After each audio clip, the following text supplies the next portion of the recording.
Last week we talked about the first theory for the friction. It's called the adhesive friction. So this is a triple pair, and this is the contacting surface. Okay, for random contacting surface, it's not absolute flat. Therefore, only the high point in each surface will be in contact. So the stability of two surfaces will be in contact only in certain points. So if we have a normal loading W on top of the first surface, and if the material are similar material, there's a high possibility it may happen the adhesive friction. So these two contacting surfaces will be stick together. So and we have a formula can model this. Okay, we look at this. So the loading is the W on top of the first surface, and the contacting area. So the material deformation only in the high point of each surface. So the contacting area can be used this formula.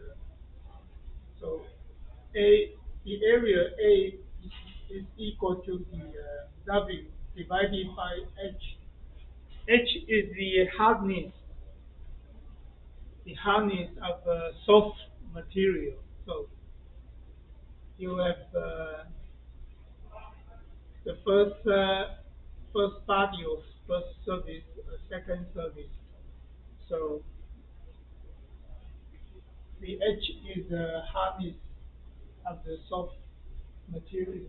So you can compare the hardness of each body, and then you will know which one is the softer material. So the conducting area will be equal to W divided by hardness of softer material. So, so if you have a relative motion, the adhesive friction here, if you have a relative motion, so which means maybe the top surface is moving to the right and the second surface is fixed.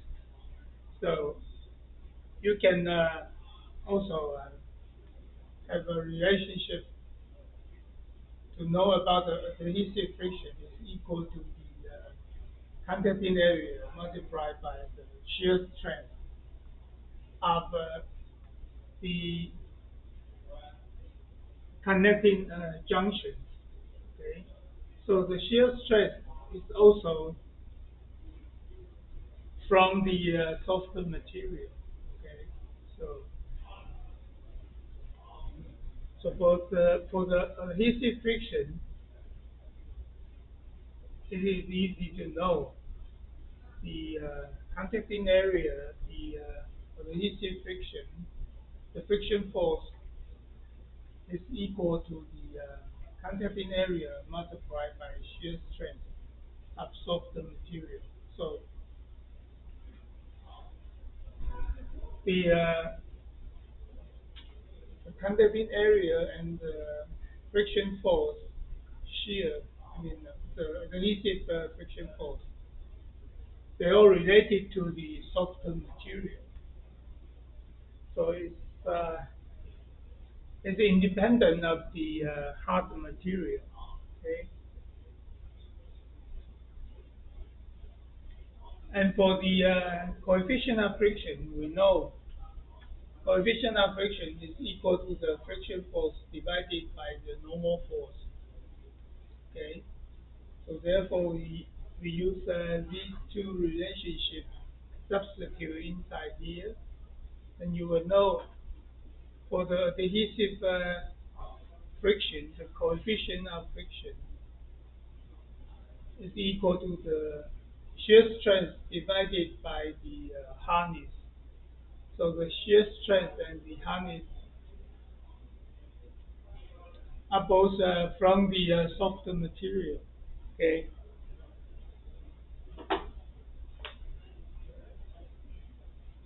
So here we have some conclusion.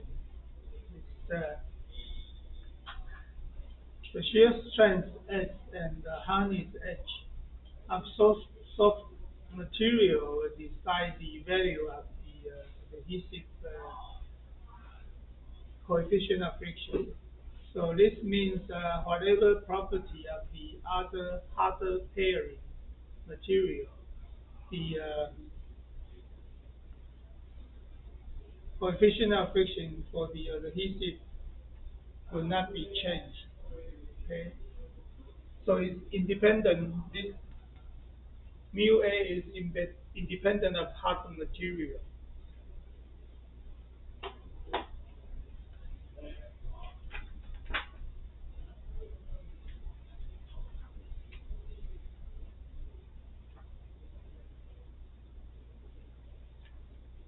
So for last week, earlier we have some yeah,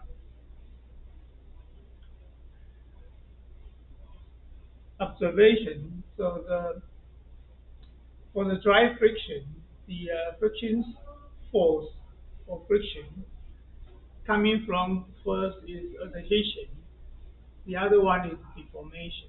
So,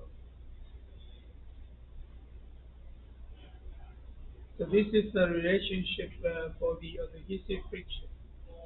So later we will have some formula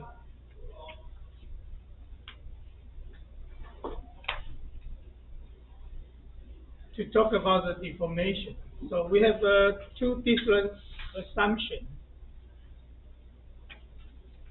The first one is we assume the asperities. So we have a conducting area. So these are the asperities of the surface. So these are the high points of the surface. So we can assume the asperity is a cone shape. Okay, so this is a cone shape. And then we have another assumption is that we assume the asperity is a spherical asperity. So the shape of the asperity, we have two different theories, or two different assumptions. So the first one is conical asperity. Okay, so these are the formula for us to model this friction due to the deformation. So the theory about the deformation is that we have a contacting tribal pair. Okay, so this is the body one, this is the body two, or surface one, surface two. So we have one body with a higher harder or harder soft hardness. The other one has a softer hardness. So the hardness of these two bodies are different. So therefore, if you have a harder material on the top, you can assume the second material is a softer material. So for the harder material in the first body, the asperity can, if you move this two contacting surface, the asperity will have a scratch, or you will have some removing effect for the material in the second surface. So therefore, this is there's an assumption if you have this conical asperities, and for the other material, if you are in contact, we have a loading on top of the first surface. So if the first surface is a harder material with a spherical asperity, so then the asperity will penetrate to the surface of the second material with a penetration edge here. So we can have a calculation for the contacting area, and also we can also have a modeling for the coefficient of friction due to the deformation. Okay.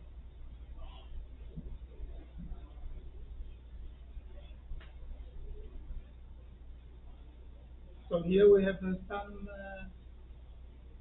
observation here. The contact between tribal pairs only occur at discrete points. Okay. Because the surface is not absolute flat, so you have a high point or low point on top of the surface. So the contact will only occur in the high point, so only at discrete point， 在不同的分散的点上面，就是高点上面。And then if we have a assumption for the asperity is conical asperity, okay, the slope of the asperity will govern the friction force. And the third one is the harder asperities penetrate into the softer surface. Okay. And last week, we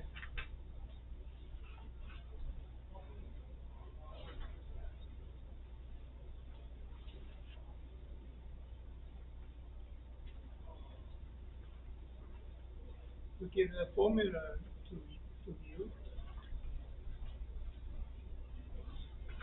Actually, the W,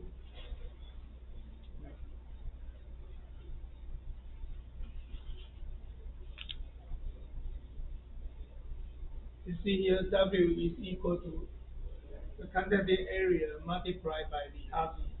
Okay. So therefore, it's the normal force W is equal to the A multiplied by the harness. Okay.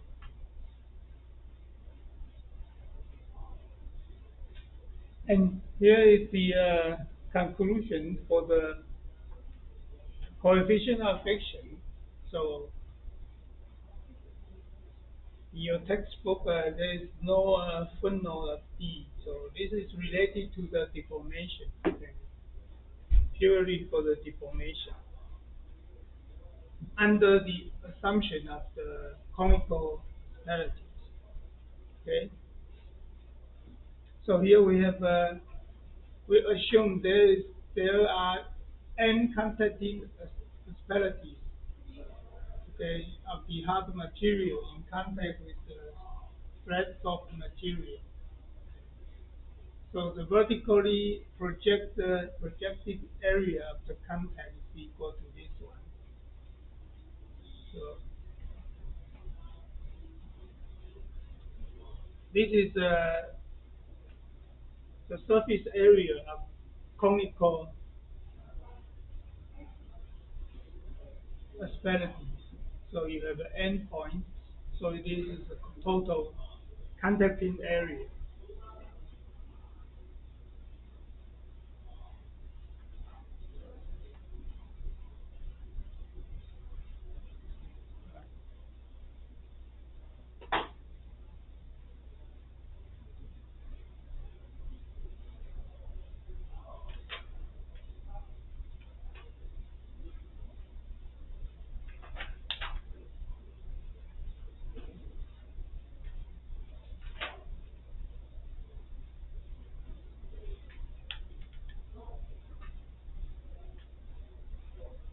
So,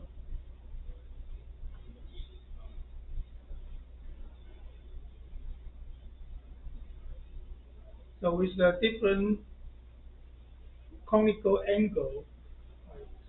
Here is the conical angle, theta. So with a different conical angle, you have a different coefficient of friction due to the deformation. So,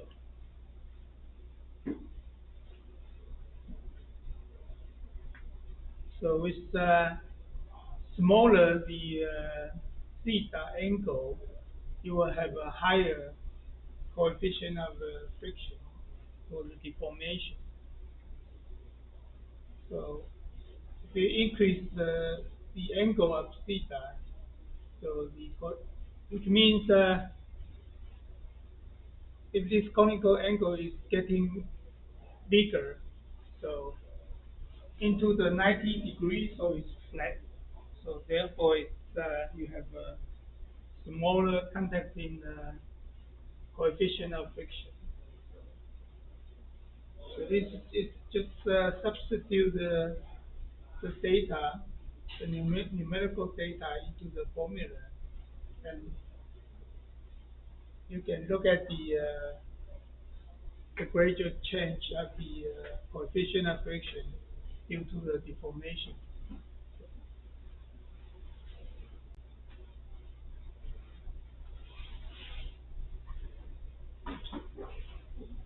So this is the assumption of conical asperities. So if we consider the effect of the deformation under the spherical asperities, so this is a spherical shape for the asperities. So you have a different results. Okay. So here is the conducting area. We have an endpoint, and this is the normal force. So this is the deformation coefficient of friction due to the deformation. So no, this is the friction force due to the deformation. Here is the coefficient of friction for the deformation under the assumption of spherical asperities. So you have a final result is equal to this one. 0.6 multiplied by square root of h divided by r. Okay, h is the penetration depth. R is the radius of a spherical asperity. Okay,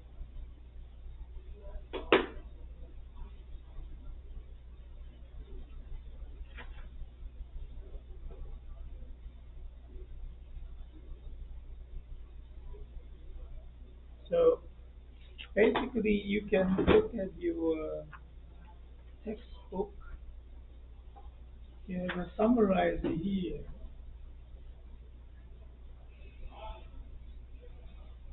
So, so for the adhesive friction, the coefficient of friction due to the deformation under the assumption of conical asperities. So you get the result equal to this one. And the second assumption is under the spherical asperities. So you get the coefficient of friction due to the deformation equal to this. Okay. So we assume on top of the surface is a harder material.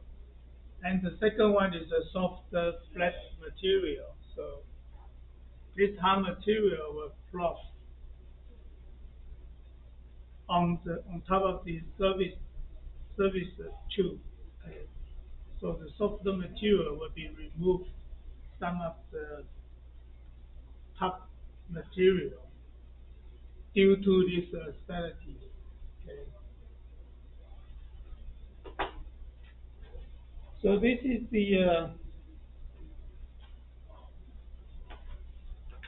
the theory for the deformation. Okay.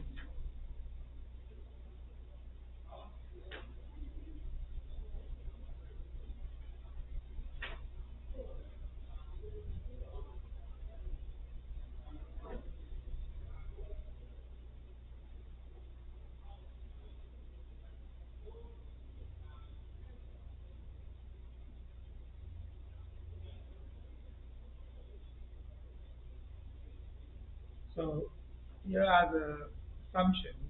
Okay. So the friction, the first one is the adhesion friction. So the coefficient of friction for the adhesion. So you have a footnote of A equal to the shear strength divided by the hardness of softer material. Okay. And the second one is the the theory of friction due to the deformation. So you have the first assumption for the conical asperities. So for the deformation, coefficient of friction due to the deformation, you get the result, this one, 0.64 multiplied by h divided by r for the conical asperities. And the second assumption for the spherical asperities, you have the coefficient of friction for deformation is equal to the zero point 0.6 multiplied by square root of h divided by r. Okay,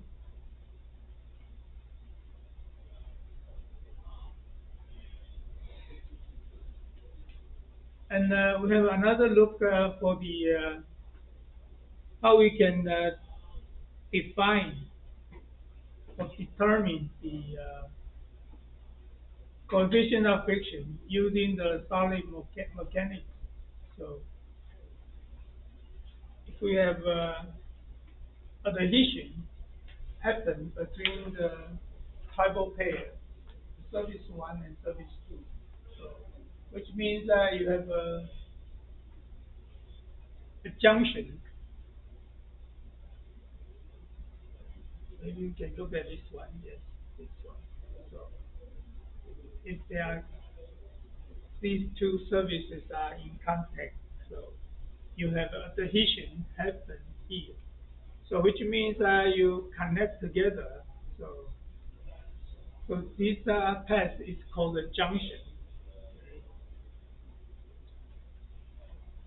So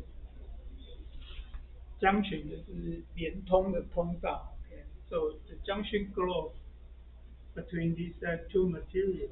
So from the solid mechanics point of view, yeah, these are two contacting surfaces. Okay.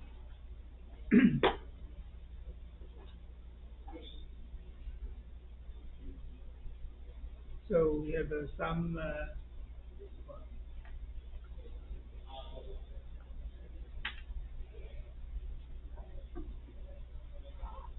and this is the principal stress for the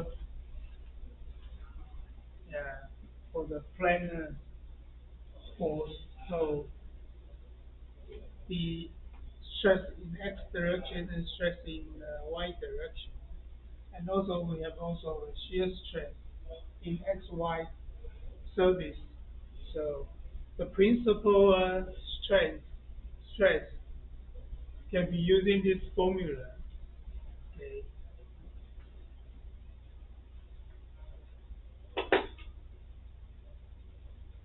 So we assume in this direction is x direction and this direction is a y direction. So we're using this assumption, the sigma x is equal to 0. Sigma y is the stress in the y direction. So the stress in y direction is equal to the normal force divided by contacting area. And for the shear strength, it is xy plane is equal to the friction force divided by the contacting area.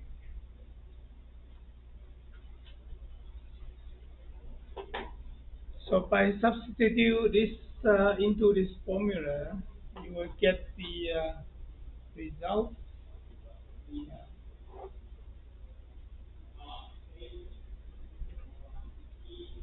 here. So the sigma 1 is the first principal stress, and delta A is the elemental area. Okay. This is sigma 2, the second principal stress.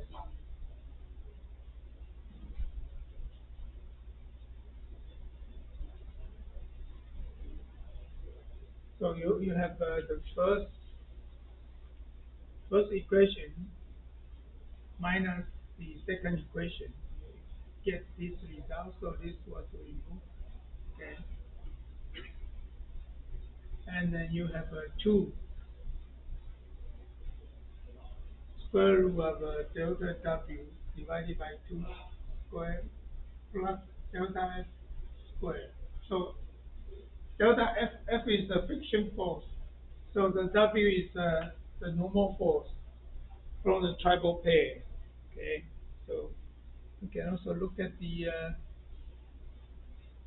here is the W. So here is the friction force.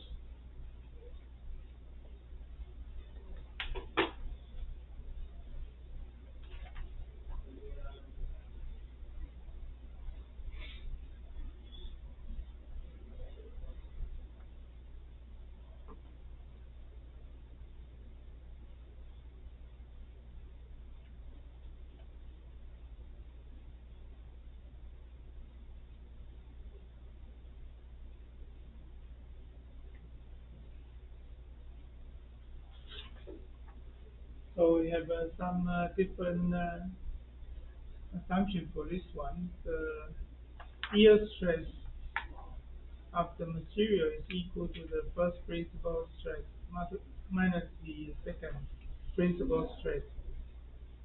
And the shear strength is equal to the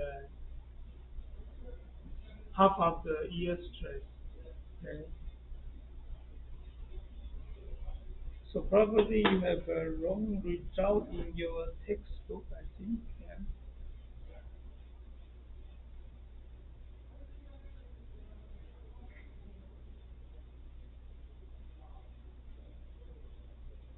No, it's correct now because I have already changed it.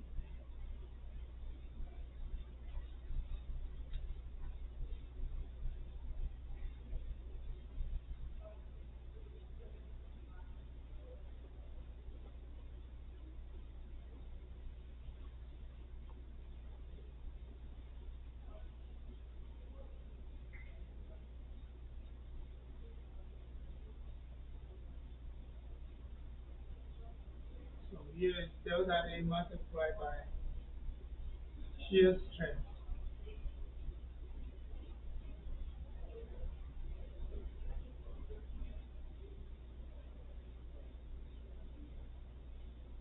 So for this one is constant, and for this one also is constant.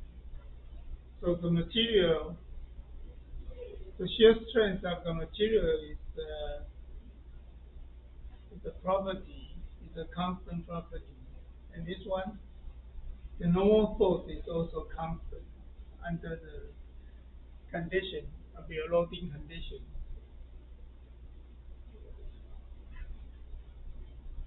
So the contacted area will depend on the friction force. So here we have some observation.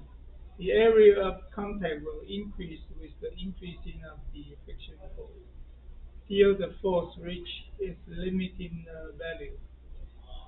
Assume tau I is the shear stress of a fracture interface. So the interface shear stress. So the footnote of I, so for the interface.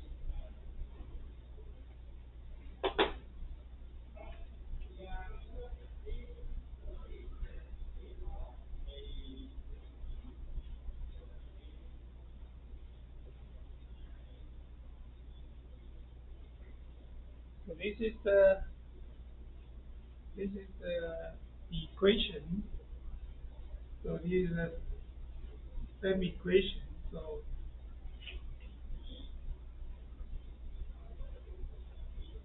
so we use in order to remove the square roots, we have a square from the left side. So we can remove this square root. Okay. So it's A multiplied by shear strength square equal to this one. W over 2 square and this. So we have a limiting, so this is exactly the result from this one. The, the limiting friction force is equal to this one here. Tau I, the interface shear strength multiplied by maximum contacted area. So this one square is equal to the limiting forces.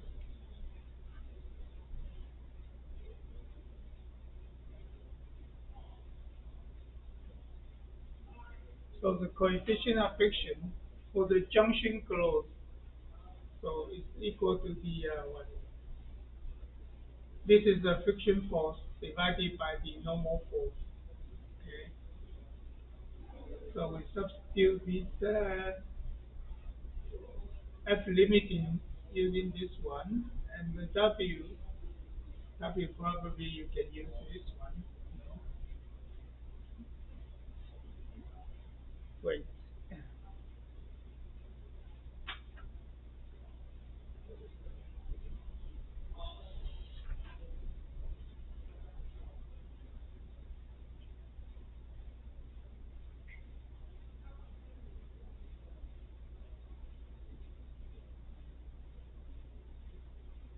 Yeah. So using this one, this formula.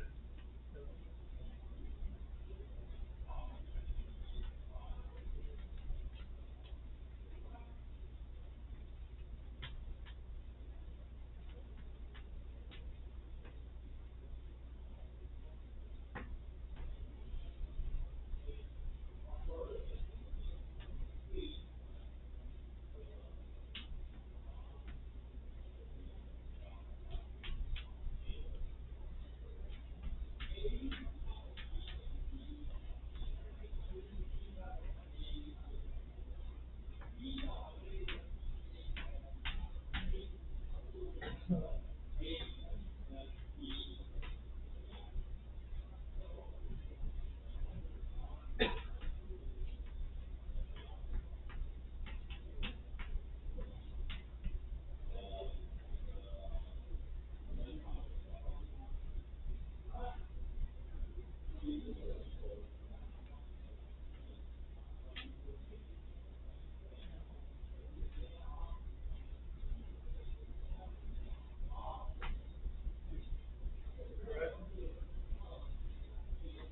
so this can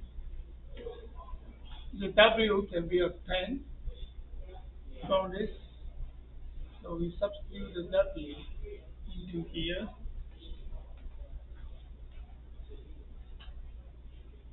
So then you have a final result for this one. For the junction growth theory, for the junction growth, the coefficient of friction due to the junction growth is equal to the 0.5 divided by square root of the shear strength divided by the shear strength of the softer material and the shear stress of the interface square minus 1.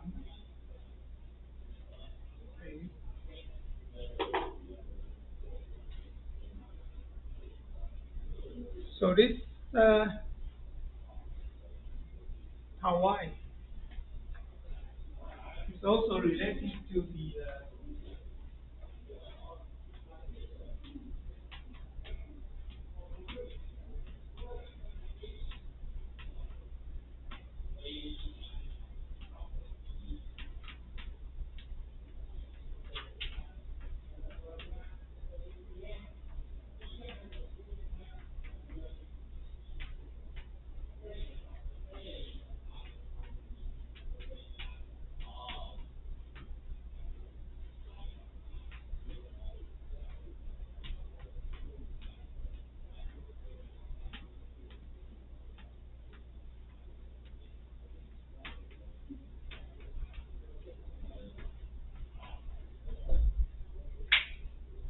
so this Hawaii is the yield stress of softer material, but the tau I is the yield stress of the interface.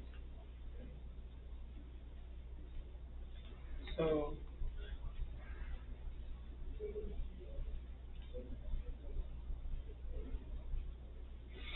this is the interface, the shear stress, and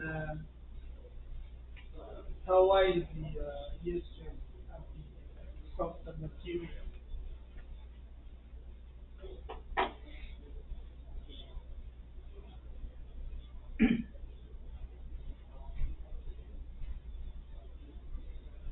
So we have this formula here.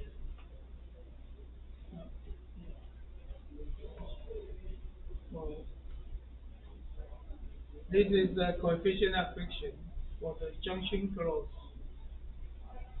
is equal to this.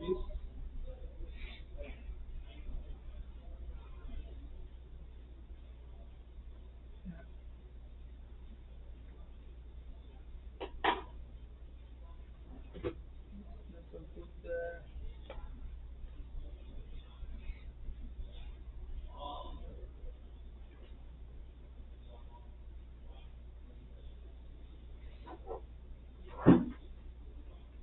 so if we give the ratio of the yield strength of the softer material divided by yield strength of the interface,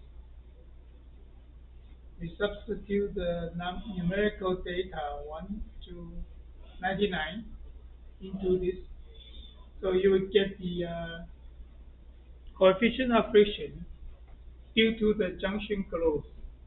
Uh, you can estimate the numerical data for the coefficient of friction.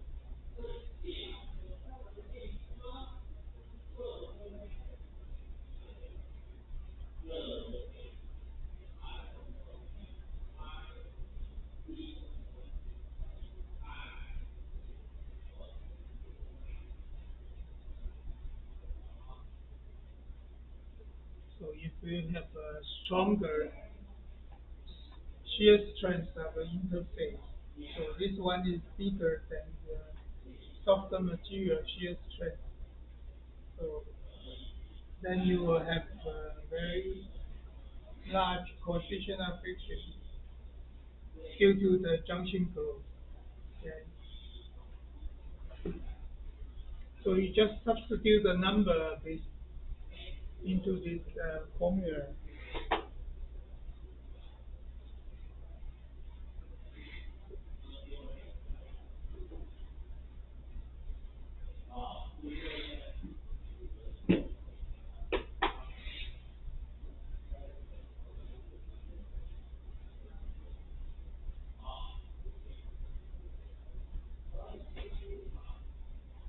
So we have some here.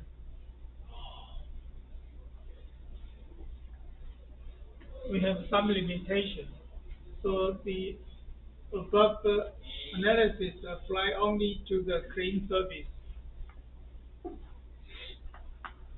So understanding this mechanism motivates to apply thin film of low shear strength material to the surface. Therefore, in order to reduce the maintenance cost and increase the bearing life. interface shear strength of the contacting surface need to be as low as possible. Okay. So this tau I should be small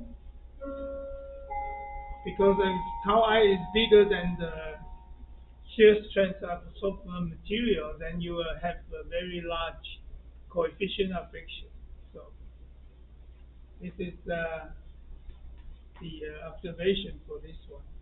So in order to reduce the maintenance cost and increase the bearing life for the ball bearing, so the interface shear strength of contacting surfaces need to be as low as possible. So another way to reduce the interface shear strength is by adding some lubricant. Okay.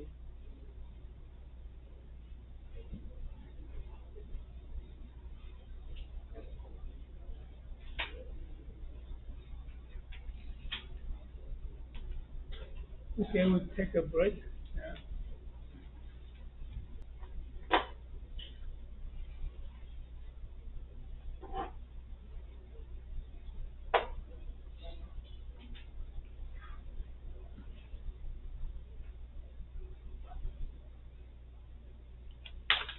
So for the junction growth, how can we reduce the junction growth?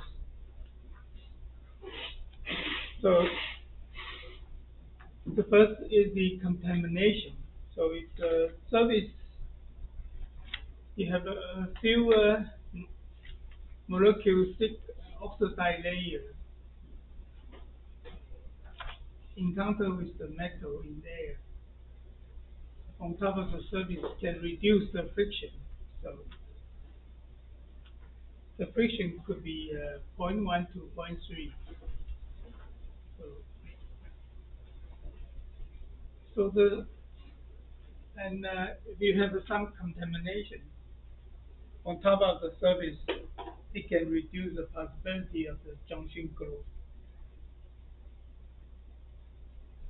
So here is an observation. You have a roughness, square root roughness, more than the zero point 0.2 micrometer may damage the protective layer. So because the rough surface can have a scratch on top of the surface, so can remove the oxide layer on top of the metal. So it can damage the contamination. So without the protection of contamination, so it may increase the junction growth, the possibility of junction growth.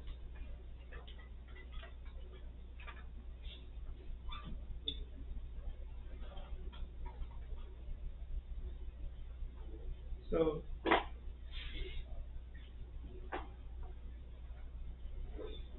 about the contamination of the oxide layer，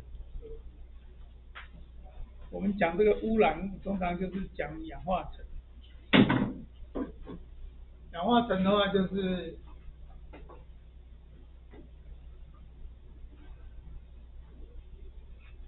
金属跟空气中的水分还有氧气产生的化合物。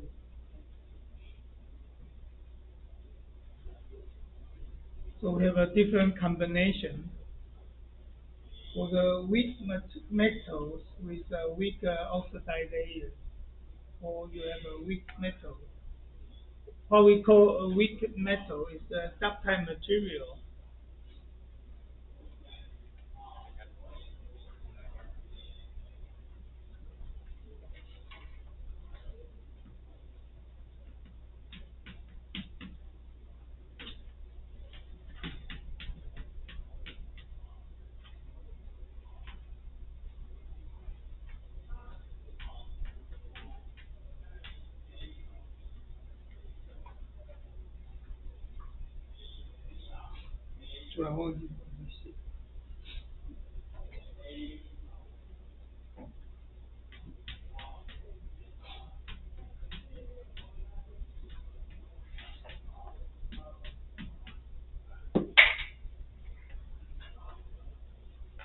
So what we call the ductile material is, and we have a second material is called brittle material.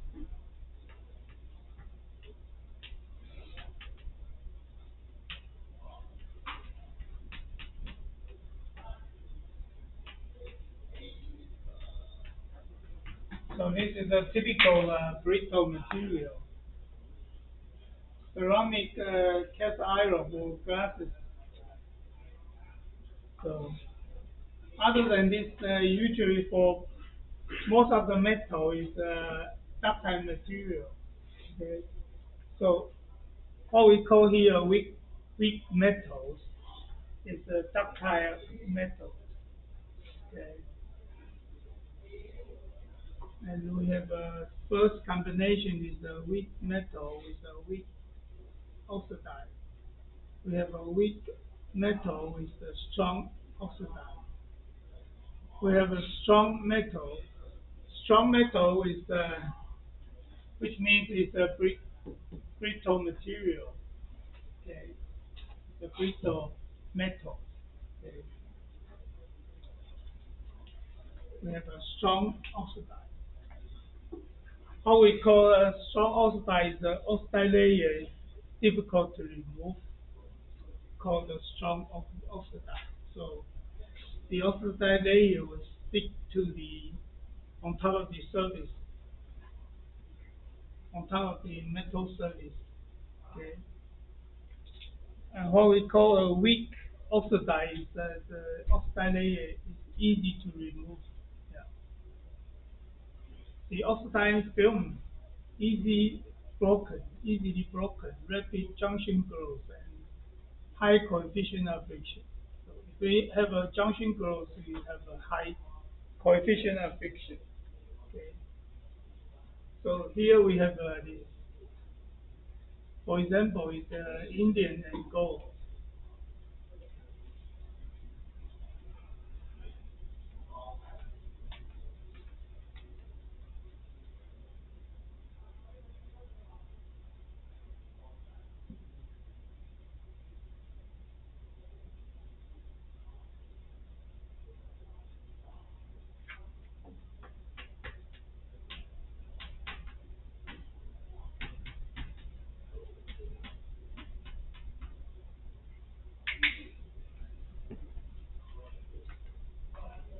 And the second one is the weak metal, strong oxide.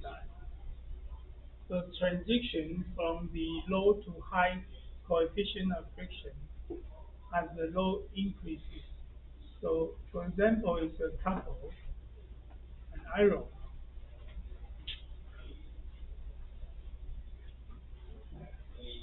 You should come on time. Okay. Next time I will have you. So please make a copy for your textbook. Okay.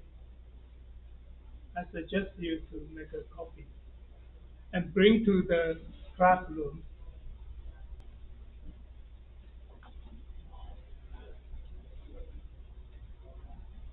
Where is the attendance list? Where is the signature?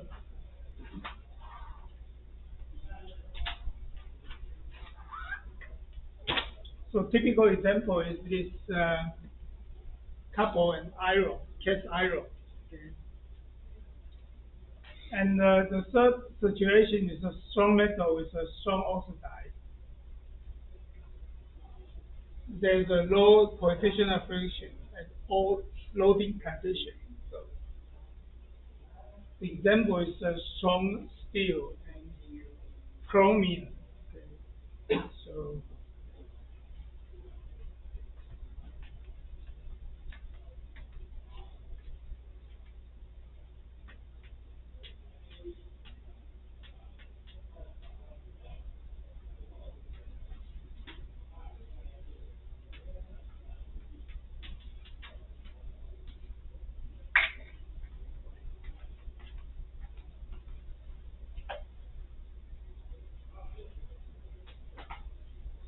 both junction growth and profiling effect can play a role, and other either of them may be dominated the friction behavior. Okay.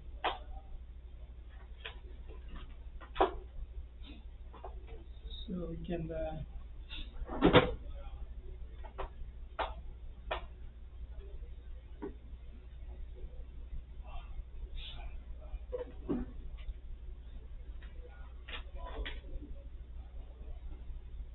so here is the low value of coefficient of friction, high value of coefficient of friction.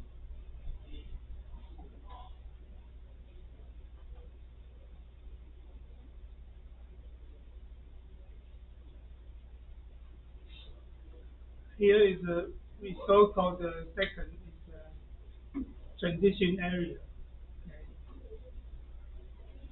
For this situation, it's a strong metal with a strong oxide.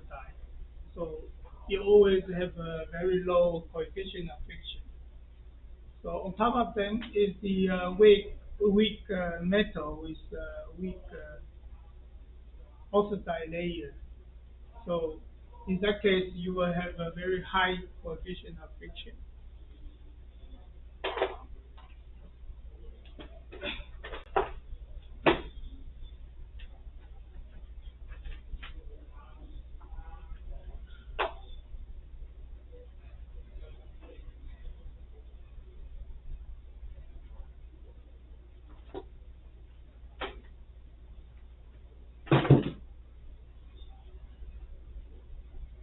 So the third case is that no, the second situation is that if you add some lubricant between the interface, it may also reduce the coefficient of friction and also decrease the possibility of the junction growth.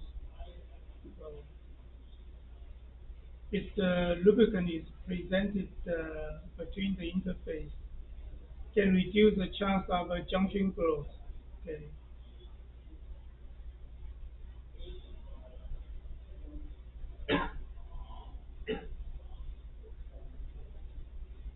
Or you can use a suitable contacting material. Okay. So here are some examples. First one is use soft materials which has less shear strength but high hardness, which can result in lower shear strength in the interface.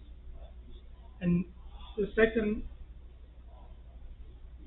point is that never use the same metals or closely similar metals in a triple pair.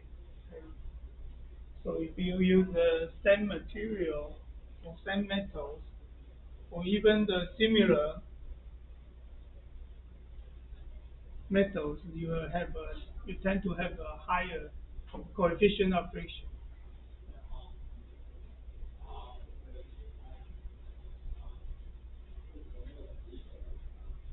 And the ductility, okay, ductility is this one. Use a material of limited ductility. These materials, after a small amount of junction growth, will fracture rather than flow further. Okay.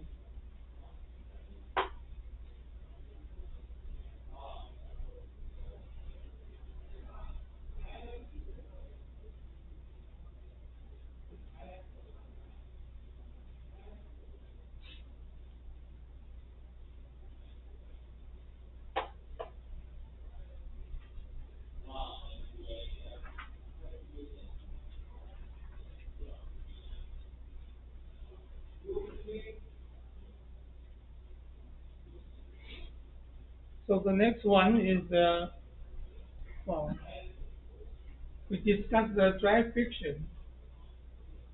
When sliding occurs, I mean, with time. So this is the figure. This is the service time. This is coefficient of friction in the vertical axis. So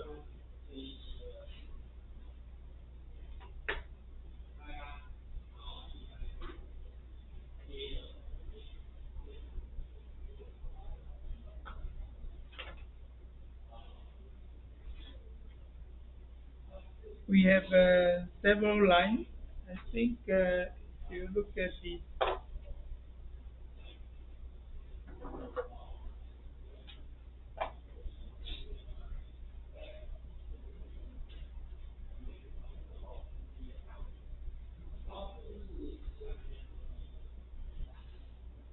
so we have some discussion in page 6.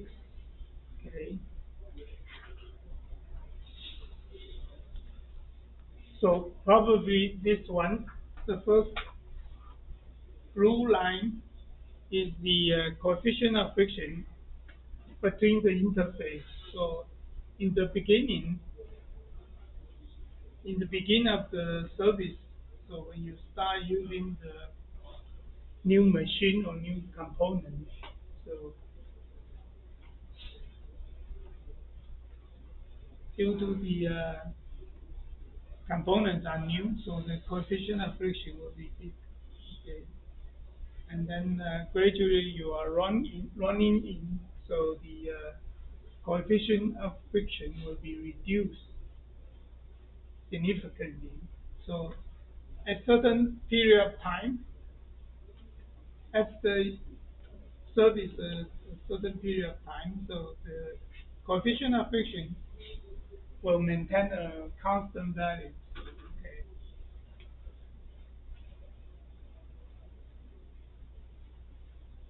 So we have some discussion here.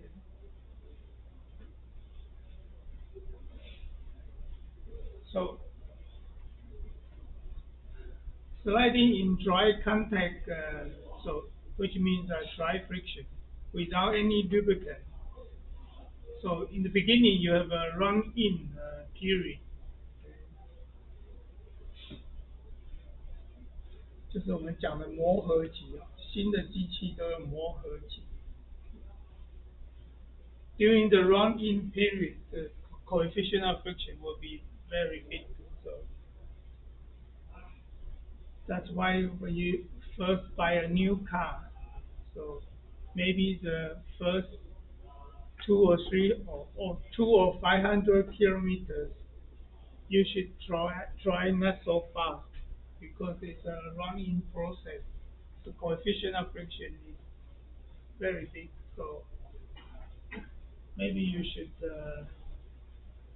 have a maximum speed lower than maybe 100 or 120 kilometers per hour. At, at the run-in process, you have a high rate of buffering of software service by Asperities. So you have a relative very low adhesion. Okay. And during this run-in period, you have a breakage or rupture of Asperity polishing service. So breakage or rupture，自己的尖点会破裂啊。在磨合期的时候，我们表面其实还是有高高低低，尖点还是会互相摩擦。So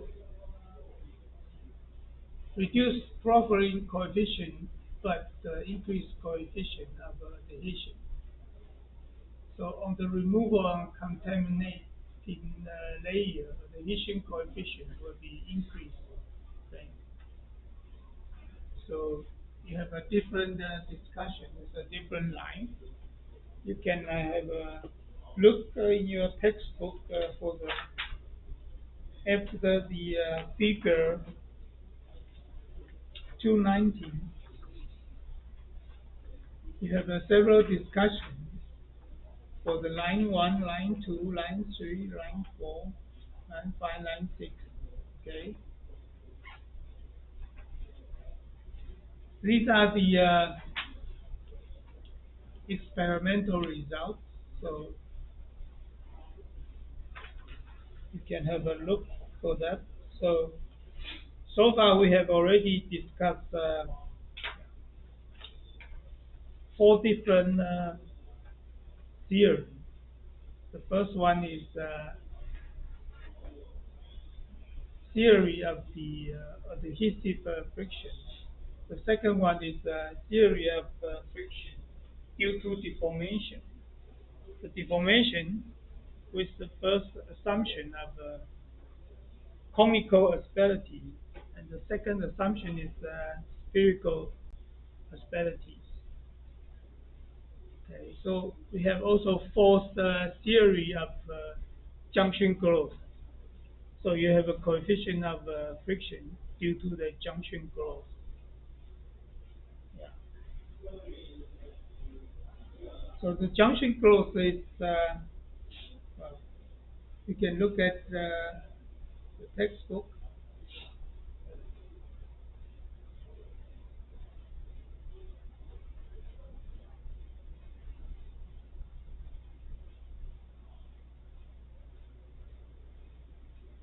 So this was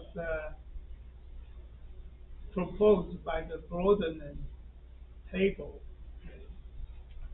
for the junction growth, theory of junction growth. So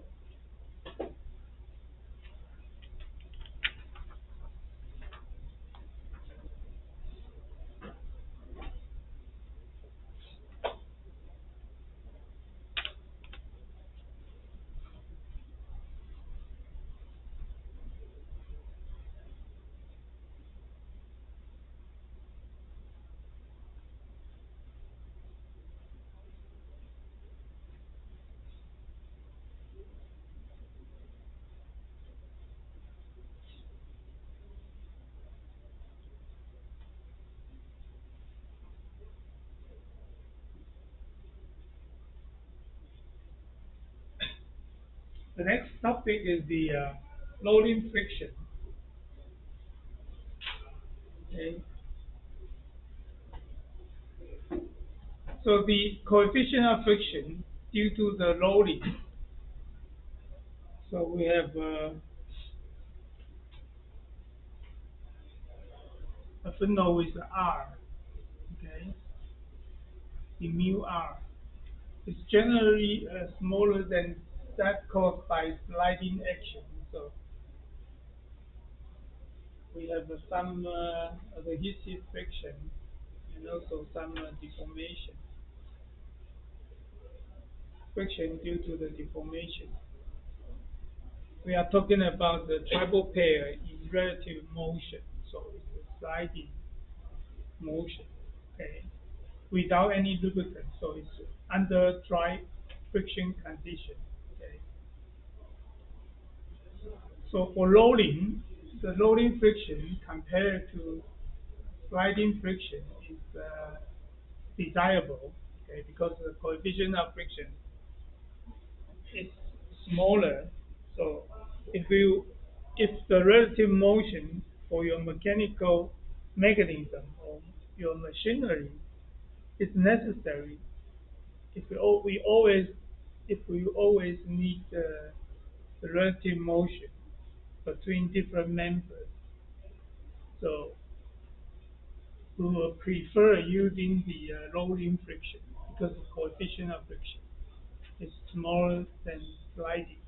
Okay, that's why we say the loading friction compared to the sliding friction is desirable because the coefficient of friction will be reduced 10 to minus 1 or 10 to minus 2 at least. So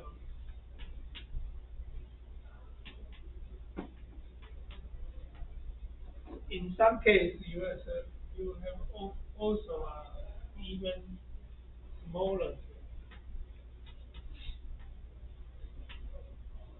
So this is rolling. So this is the line.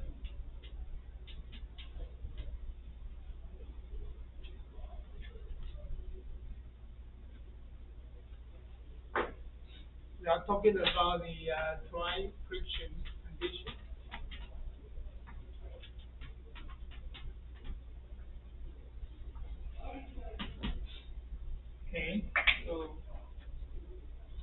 So the coefficient of friction loading is always much smaller than the sliding coefficient.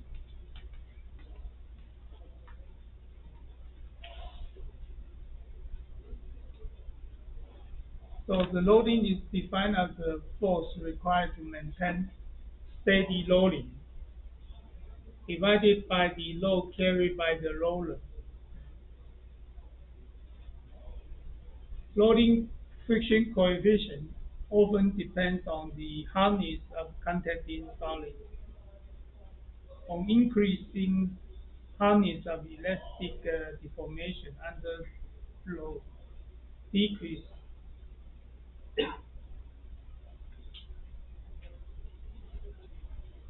Therefore, hysteresis loss, and so the value of coefficient of friction due to the loading will decrease.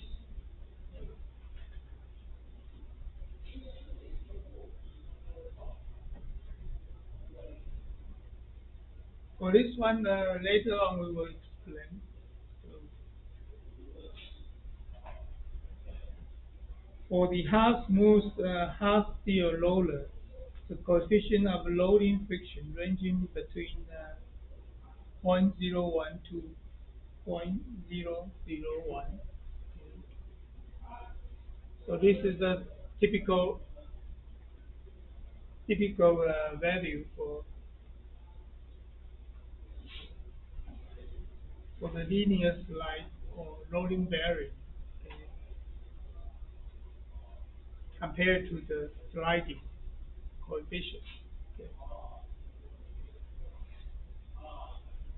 A roller or sphere made of soft material when loaded over other soft surface generates a higher level of loading friction.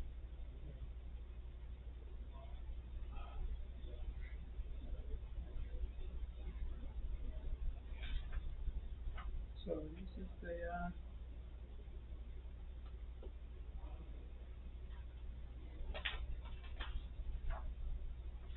for if this ball is made of a hard material and you have a softer material here, so if the hardness of the second material is smaller, then you will have a higher loading coefficient. So because the deformation of this second material will be bigger if the hardness of the second material is much smaller. Also, if the roller is made out of soft material, and both these two are soft material, then you will also have a very high loading coefficient. So in this loading friction condition, so the use of the lubricant does not help to reduce the loading friction. So the main cause of the loading friction is due to the deformation of the softer material. The lubricant will not help this situation. Okay?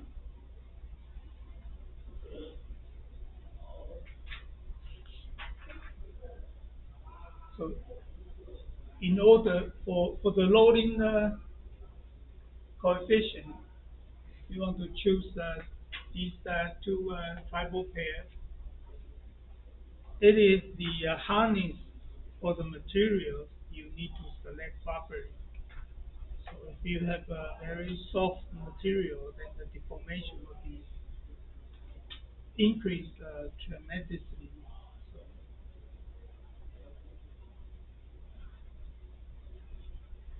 so this is an example, a hard steel ball loading over a softer rubber. So, as it rolls along, the balls displace rubber, elastic plasticity around and ahead of its meat.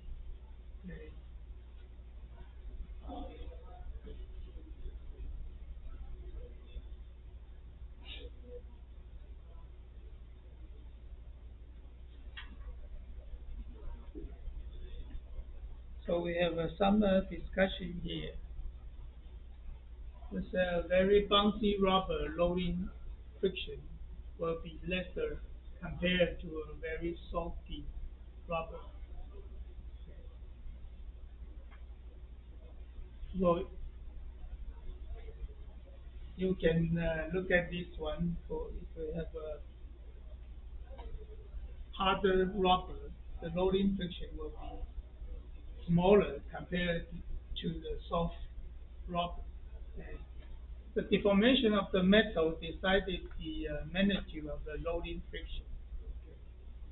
So it is the deformation for this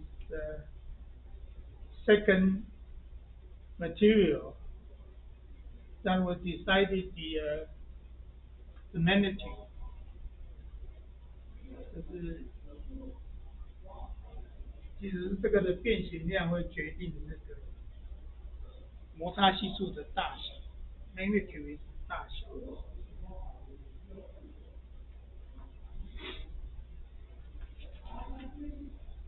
The second observation is that lubricant cannot reduce the deformation of the surface.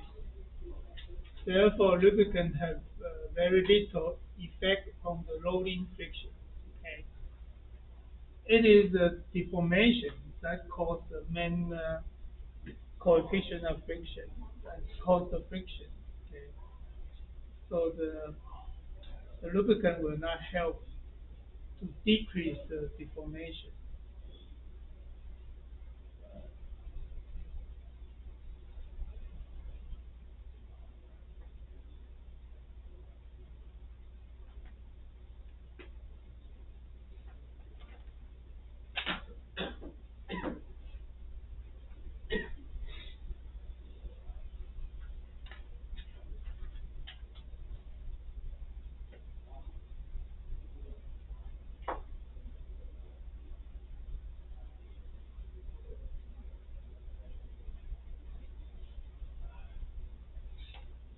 So here we have some example of the rolling friction. The typical example is the ball bearing for ball screw. Okay. It's a similar one, ball screw.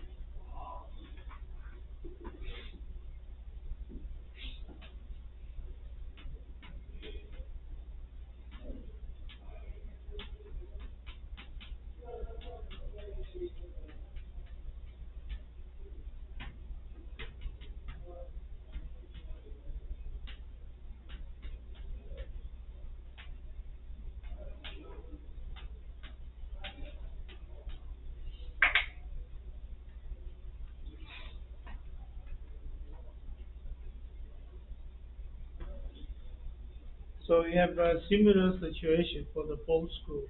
So here we have an example for the ball bearing. So the material is a harder steel, okay, or hard steel. For the stresses, so within the elastic limit, which means the deformation or the highest stress in the bearing is smaller than the yield stress within the elastic limit, which means everywhere.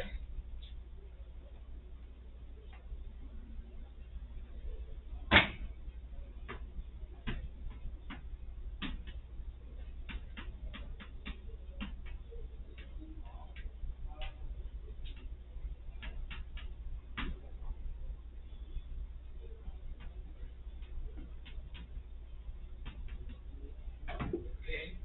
So this is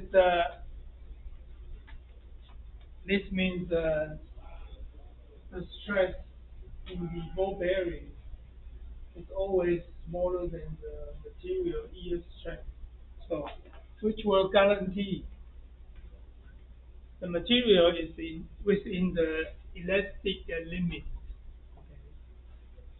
because for the material, if the stress of the ball bearing higher than the yield stress, which means you have a plastic deformation. So then the length or the dimension will be changed.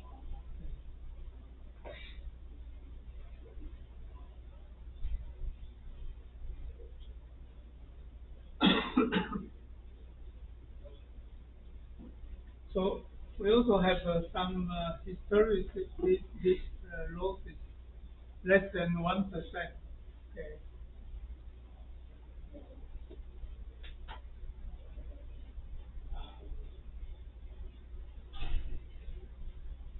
So here are the real conditions. So in practice, the ball bearing, inside the ball bearing, the balls will be surrounded by its cage to separate them and prevent the rubbing on one another. But sliding between the cage and the ball will occur, and this sliding friction often far greater than the rolling friction. So by adding the lubricant inside the ball bearing, are used to reduce the sliding friction between the ball and the cage. Okay, not just for the loading friction. Okay, and to prevent the corrosion of the metal part.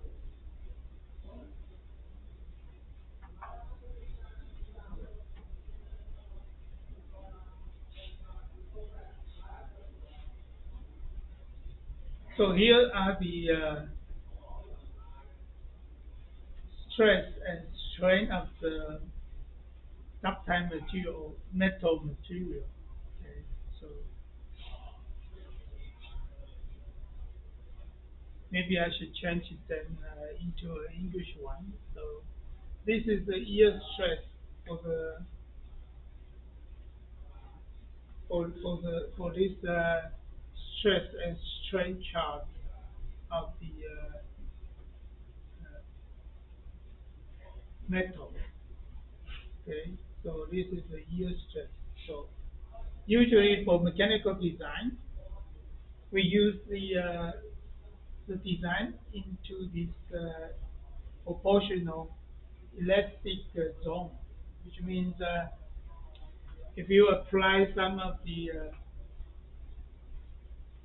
force in your mechanical device, so the stress should smaller than the yield stress. When you remove the stress, external stress or external force, the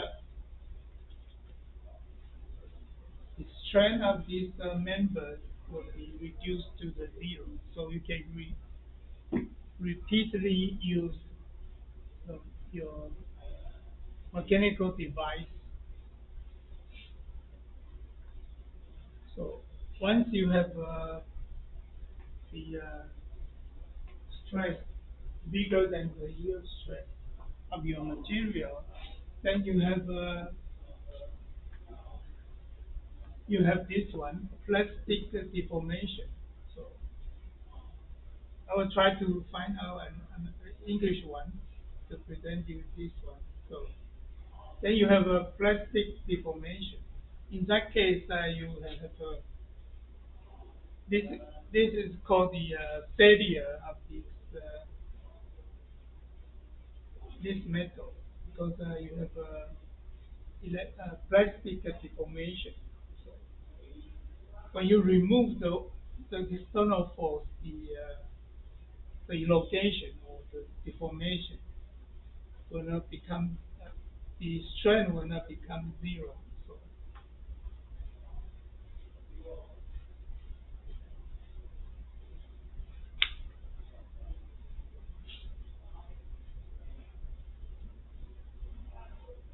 and the second example for the loading friction is the automobile tires.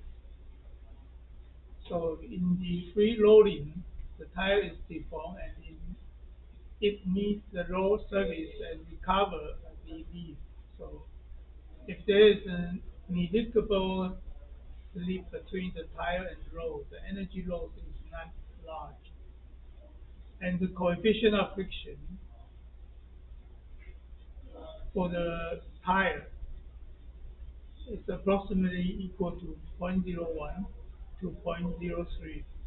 However, if the tire is made of a rubber with a higher hysteresis loss or fire with less air pressure, okay, so the loading friction is larger and there is a large power loss. So which means that if you for your tire, if the air pressure is not enough, you have a bigger loading friction, coefficient of friction.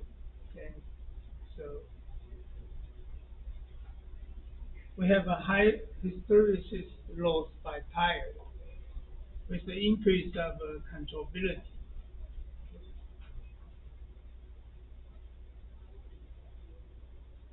and also the comfort.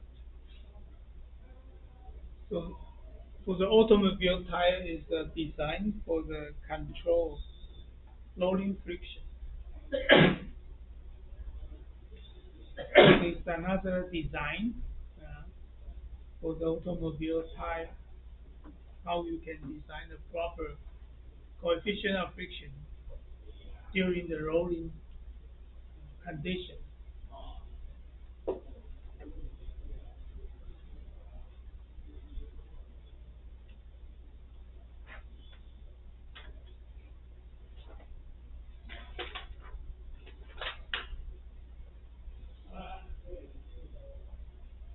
So the next one is we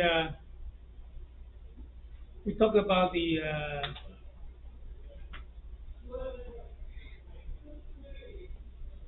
topic of friction instability. So friction instability generally occur during the large difference in the value of static coefficient and kinetic coefficient. This, this dramatic change of coefficient of friction between the static status and to the kinetic status. So you induce some friction instability. Okay. So the difference between the static and kinetic friction coefficient initiate the stick slip process.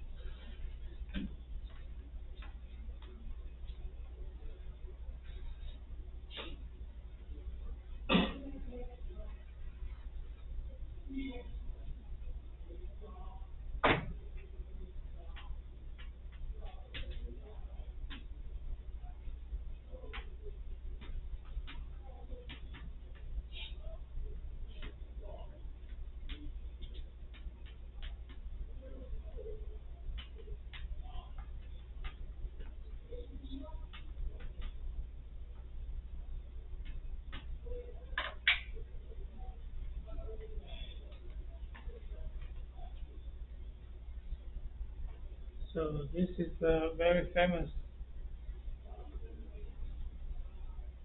So when you learn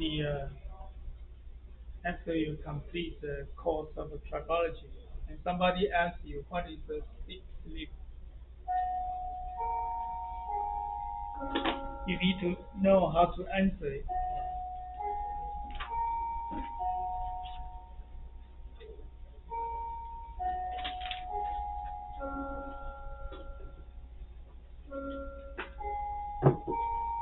Okay, wait.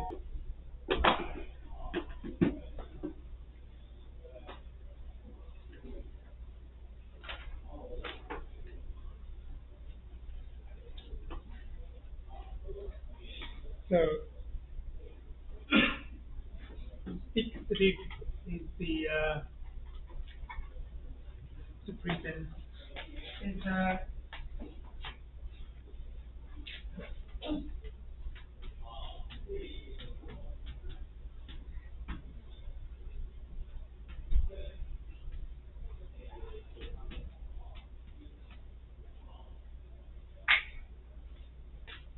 so if you have a friction, then you will have a stick slip. So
so here is the explanation of a stick slip.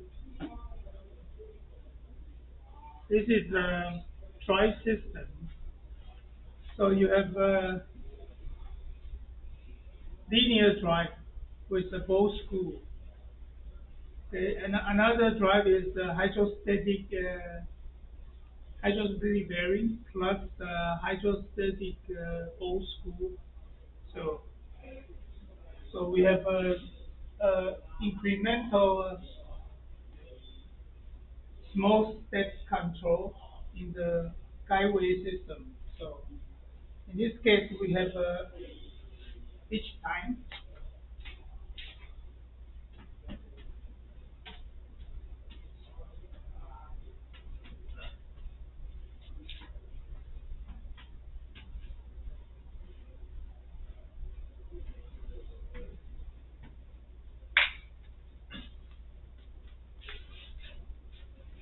So the red one, the red one is the control signal. So for each step is point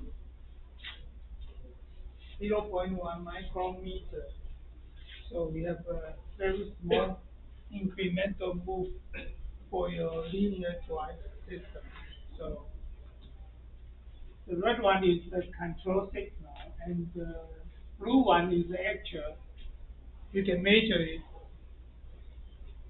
the actual movement for your drive system.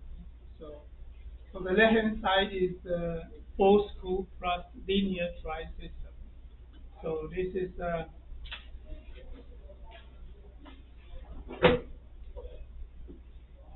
the system usually we use in machine tool.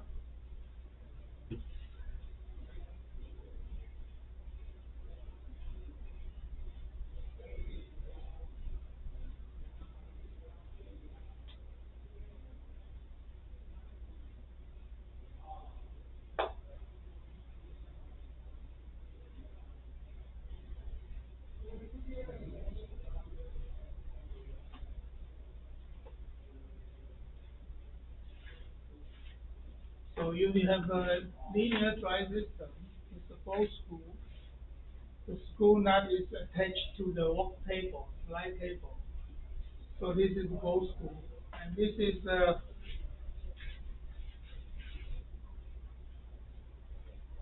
axis connector. So to connect the motor shaft and the both screw shaft. Okay, so this is the linear drive system. And for the slide table, you have a linear guideway. Okay, so this is the drive system we are talking about. And another system is that we use hydrostatic bearing and hydrostatic ball screw. So for this ball screw, you have a ball as a rolling element. So there is a friction between the ball and the cage.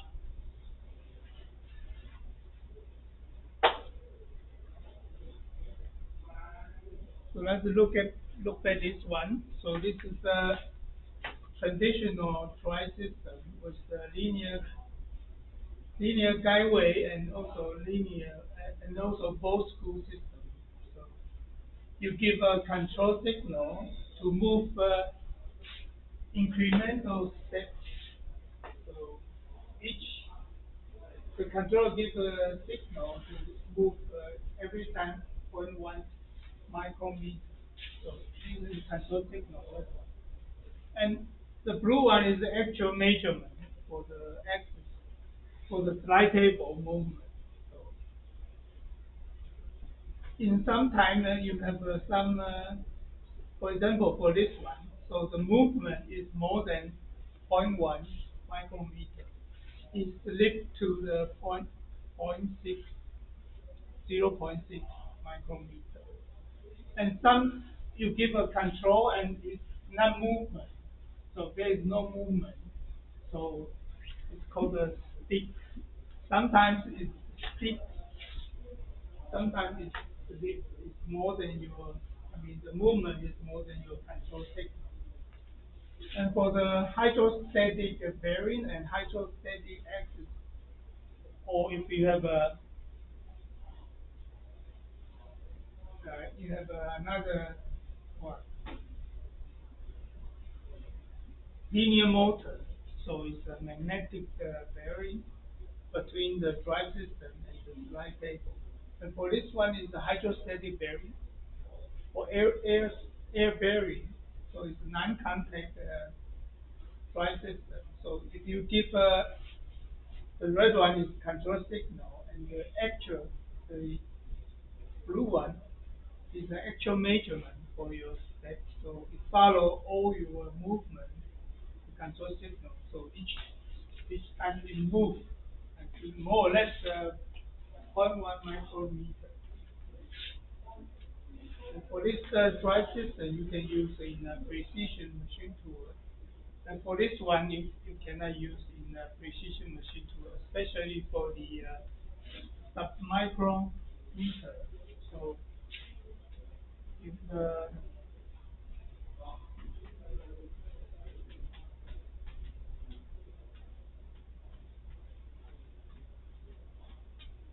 at least in an accurate.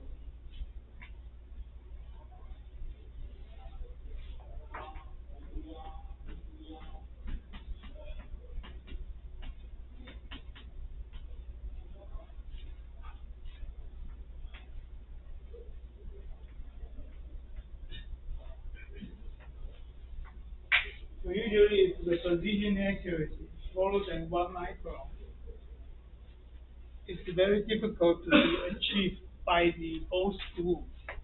So you see this is red one is control signal, and this one, the blue one is the actual moving position. So sometimes it's moving a lot more than the zero point 0.1 micrometer. Sometimes it's not movement at all. There's no movement at all, so it's stick there. So the stick slip phenomena is typical for the friction component. It's a proof of existing the friction between the tribal pair. Okay, so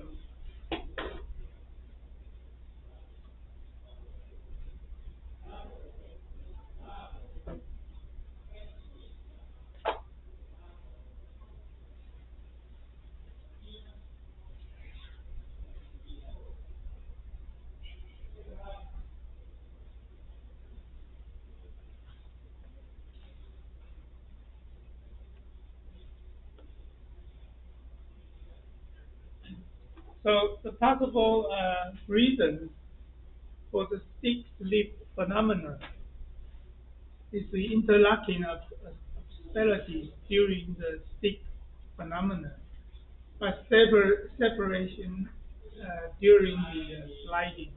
Okay, the adhesion during the stick actions and breakage of the welding joint during the sliding, or sometimes possibly the electrostatic charge during the stick event.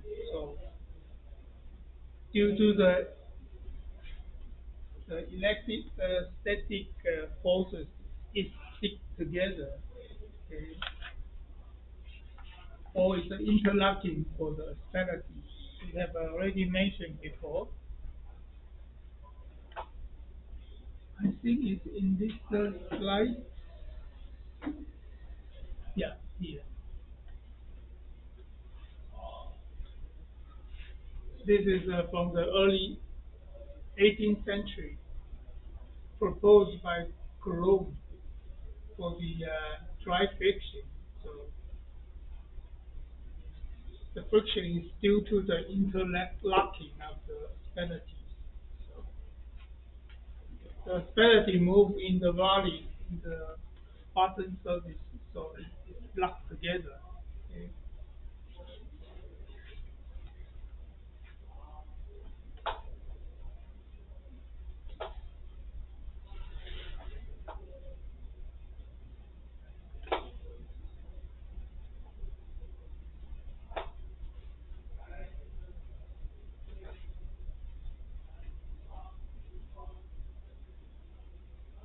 所以这是粘滞滑动的现象。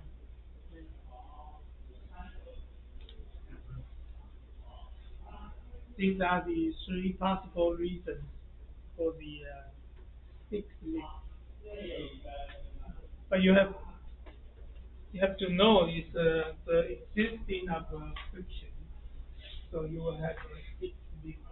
So in machine tool design, it's very important if you have a precision machine tool. You need to have a positioning accuracy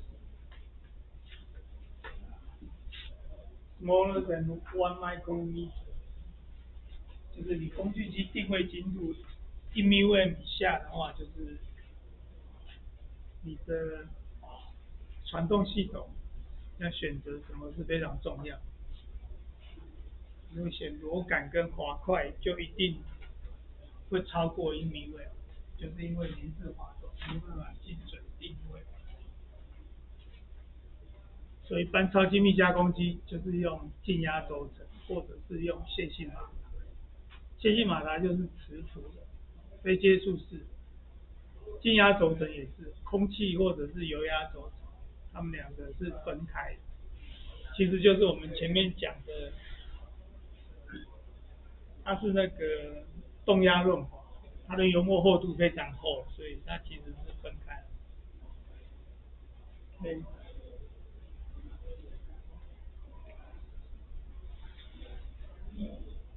So there are also two possibilities to avoid the stick slip phenomenon.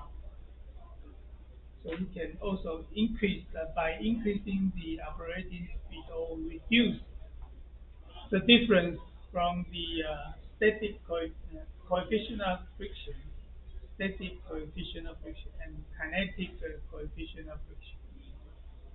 If this difference is not so big, you will not have the phenomenon of the stick slip.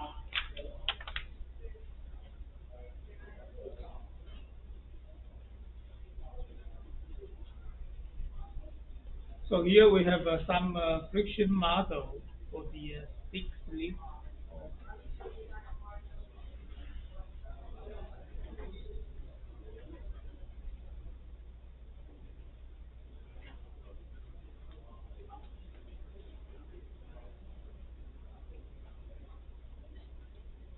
So the friction case instantaneous reduction of friction force is shown in figure 2.24. Okay. And you also have a negative or gradient case. It's a gradual reduction of the friction force in this case.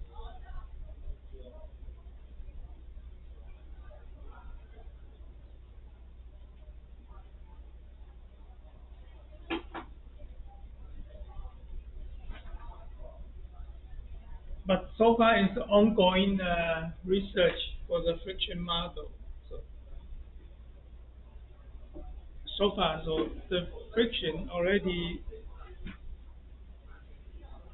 has been identified for I think more than 130, 140 years.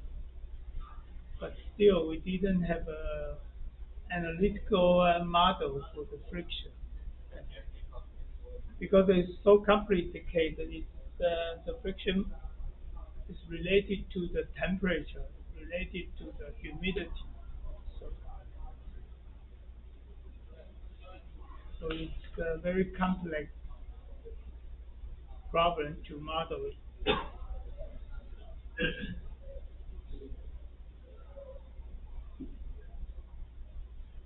So this is a remain unsolved problem in the engineering design. So here we have some probably you know is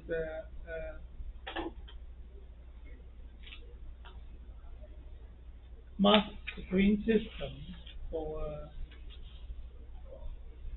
wait, maybe have a look. No?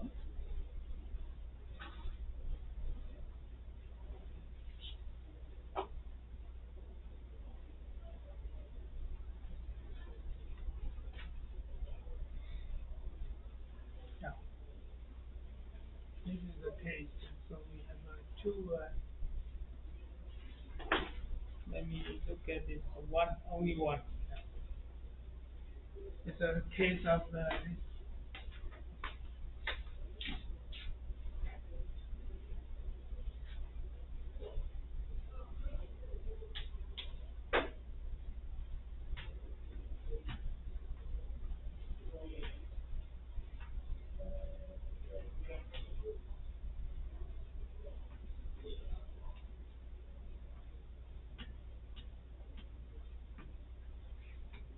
so here is a system like this. So you have a spring, you have a damper, you have a mass, you have a moving speed here. Okay. So the spring, you have a stiffness for the spring, and you have a damping ratio for your damper. So you have a mass, so you have an initial force. Okay.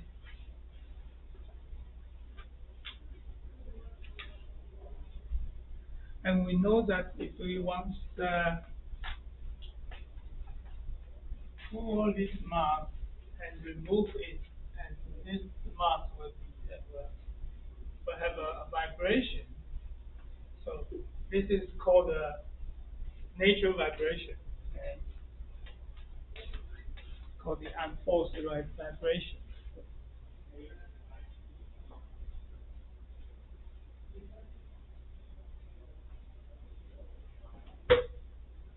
So we have a formula to model it with.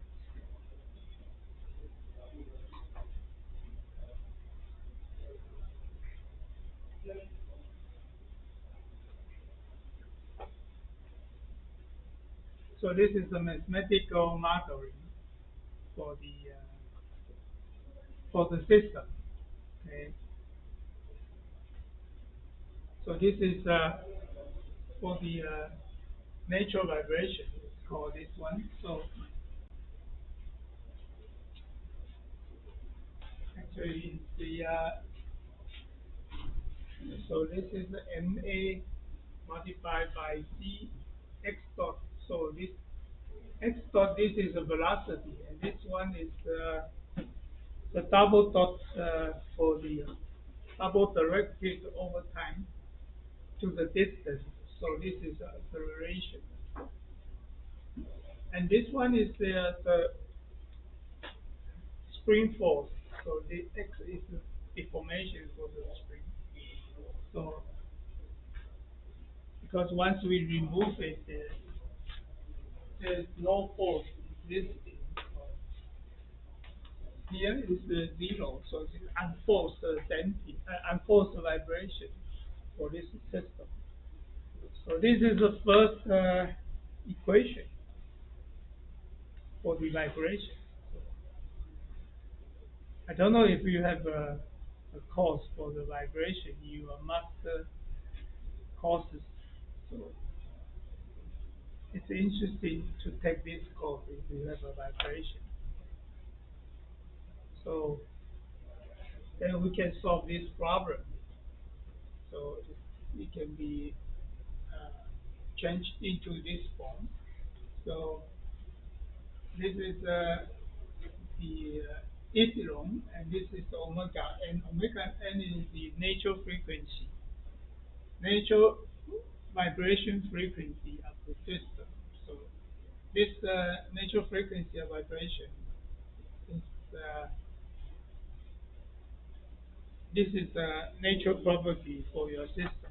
So it's equal to the stiffness divided by the mass. 所以这个是我们的叫振动频率，就是地震的时候，有那个不同的物体它会震动的频率。Okay. So the natural frequency is by nature is a vibration mode frequency for your system by nature. So during the earthquake, it may exhibit the natural frequency of your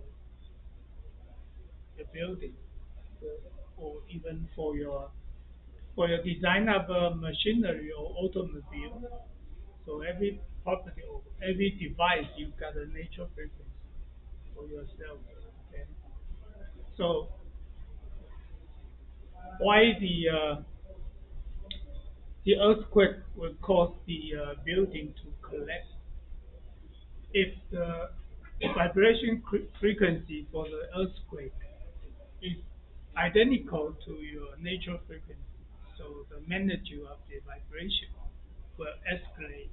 So therefore, in the end, the magnitude is so big, so your the building or your device will collapse. 就是当你的振动频率如果自然振动频率，每一个物体都有一个自然振动频率，当它的自然振动频率跟你地震的频率是一样，就是我们讲产生共振，就是它能量会一直叠加，它的振幅会越来越大，大到结构不能承受就断掉，所以就是倒塌。所以为什么我们设计东西都要去检查它的自然振动频率？特别是工具机，工具机我拿车刀或者是拿洗刀，洗刃的洗刀去洗，主轴的转速再乘上你刃数，其实你会有一个自然振动加工的自然振动频率，你就不能跟你机台的自然振动频率是重叠。你加工时候的转速，主轴转速不能跟你机台本身的自然振动频率重叠，因为你震下去，你的机台就是这个时候你加工的时候就会产生战震，就是震的非常厉害。你如果一直保持那个这个转速在加工，最后你的机器已经是坏掉，就是共振，其实就跟我们那个地震建筑物产生共振断裂是一样。那最好的方法是怎么样？我就增加转速或降低转速，避开这个频率就好，快速通过，是这样。So this is important when you design a machine tool or mechanical device. You need to check the nature frequency, to check the operational frequency compared to your nature frequency. So you cannot operate to a frequency which can generate the, the same frequency with your nature frequency. Okay. This is a damping ratio. Okay. This is a damping property compared to this mass multiplied by stiffness. Okay. So, so this equation can transform into this equation. So for this differential equation, you can get the solution for that. So this is the solution. So when we discuss the damping ratio here, damping ratio, remember the damping ratio is defined here. It's C divided by 2 square root of mass multiplied by stiffness. Okay. So it's the epsilon, the damping ratio smaller than 1 is called the underdamp. Okay. You have a solution for that. And if the damping ratio greater than 1 is called the overdamp. So, and for this one is a critical damping. Is the so is the damping ratio equals to 1. Okay.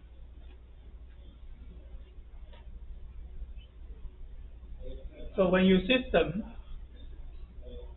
system will be collapsed or unstable, it's very easy to judge. So if you have a negative damping, which means that your damping ratio smaller than 1,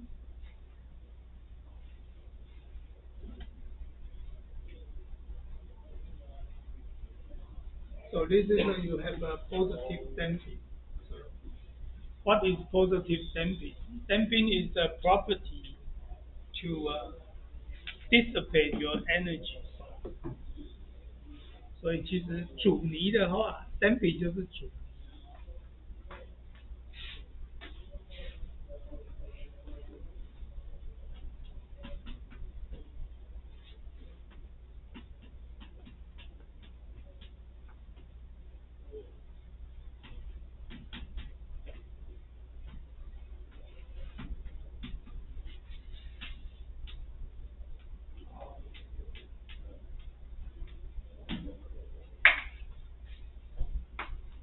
我们讲那个 here we have epsilon, this one. It's called the damping ratio. this is the damping. Okay, this is the damping ratio. So when the system with a negative damping means that your system is not stable. This is purely from the vibration point of view to look at your system, stable or unstable. So if you have a positive damping, means so damping is a property to dissipate your energy，消耗能量的一个东西。所以有阻尼就会消耗能量，就像 like a damper in the automobile, in your automobile cushion. So so you have a damping spring or damping cushion under each wheel of your automobile. So you have the low is on and off. You have a high point or low point, so you have a vibration. When the wheel, the automobile wheel, contact with the ground, so you have a vibration to your chassis, okay, to your, I would say your automobile body. If you have some damper design from your cushion, so 通常你的避震器其实是为了让路面颠簸的震动是很快的消失，所以你的避震器其实就是 damper，它其实就是消耗能量，它把那个震动的能量很快的消耗掉，它就不会传到你的车体，所以你的车身里面，你坐在里面就不会感到震动不舒服。所以你如果有正的阻尼，就是它其实能量的话，就是像这个是正负 displacement is the magnitude of vibration. So if you have a positive damping, over time the magnitude of your vibration will diminish, will getting smaller and smaller. Okay, so in the end, the displacement is constant or even reduced to the zero. So vibration magnitude will be reduced to zero. 所以你有正的阻尼的话，就是你很快就把能量消耗掉，振动的幅度就会变成接近零。This is also important in your machine tool design. So if your your machine tool structure, if you have a positive damping from your structure, the cutting vibration will be reduced very quickly, so that the surface roughness of your workpiece will be good. If the damping property of your machine tool is low, then the surface roughness of your workpiece will be bad. 就像你工具机设计，这个阻尼设计也是很重要。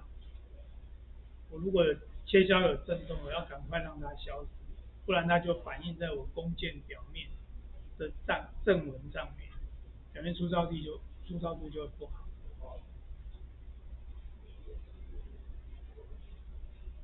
So this is the second case if you have a negative damping. So the magnitude of vibration will be increased instead of decreasing. So the magnitude of the vibration will be increased. 其实这个就是发生共振。你有负的阻力，如果你是从振动的观点看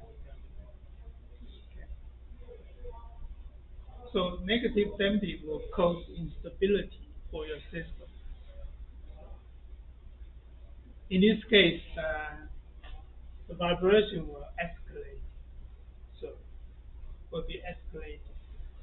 就是会一直加强，振动的幅度会一直加剧。就像我们地震的时候，你的地震的频率跟我的物体的本身的自然频率是重合的话，就是政府就一直叠加，直到那个建筑物倒塌，或者是如果是我的机器的话，就是机器就散架了，因为你振幅太大。其实这个是从 this is a viewpoint from the vibration point of view to look at the system stable and unstable.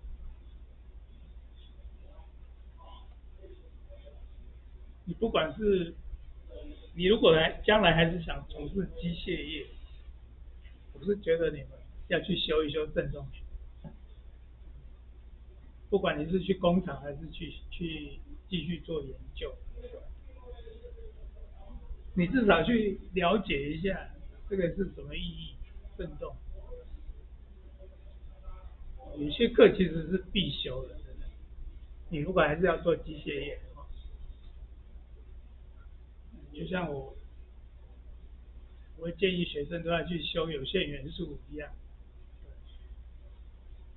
因为你到后来都没有办法用手算了，全部都是用软体做分析。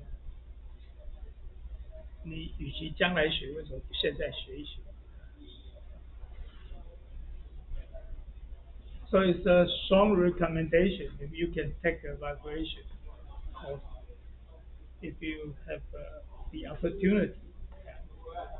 Then you will have a better understanding for the mechanical design or mechanical device.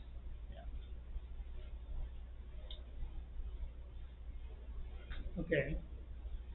So of course, it may happen due to the huge difference between the static friction coefficient compared to the kinetic coefficient of friction.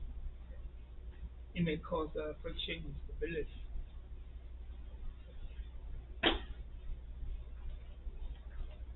So this is a natural vibration, which means that we have no external force, so it's zero. Okay. So this is a natural vibration due to the system property. Okay. We will discuss it next time.